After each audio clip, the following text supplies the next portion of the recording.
नमस्कार मित्रांनो, मी श्रेयश विठ्ठल वागेरे, third year MBBS student from GMC Sindhudurg. तर मित्रांनो, म्हणजे महाराष्ट्रातील जे नीट ॲस्पिरंट्स आहेत त्यांच्यासाठी एक खुशखबरीची गोष्ट आहे। म्हणजे ते काय ऑफिशियल न्यूज नाही आली, पण सर्वांना स्टेट मेरिट लिस्टबद्दल माहीत नाही भरपूर जणांना। म्हणजे स्टेट मेरिट लिस्ट म्हणजे महाराष्ट्रातून आपला रँक कितवा। तर हे जे नीटचं जे स्कॅम झाला आहे किंवा नॉर्मलायझेशनचे मार्क्स देण्यात आले मुलांना, ते नॉर्थच्या स्टेटमध्ये झाले। म्हणजे पंजाब, हरियाणा, छत्तीसगड, दिल्ली ह्या इथल्या जे सेंटर होते तिथल्या विद्यार्थ्यांना ते ग्रेस मार्क देण्यात आले।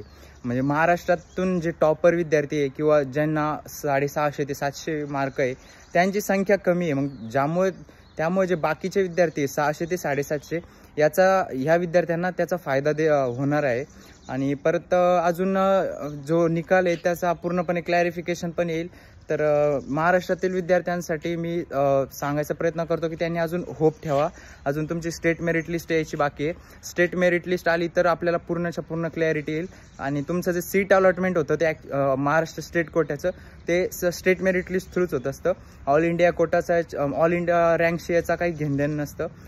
जर तुम्हाला all India quota through admission घ्यायचं असेल तर तुम्हाला AIR गरजेची पडेल। अदरवाईज 85% जो स्टेट कोटा असतो त्याच्यासाठी तुम्हाला तुमची जी SML आहे तीच मॅटर करेल। ठीक आहे, व्हिडिओ आवडला असेल तर लाईक करा, सबस्क्राईब करा चॅनलला आणि जास्तीत जास्त विद्यार्थ्यांपर्यंत शेअर करा। धन्यवाद।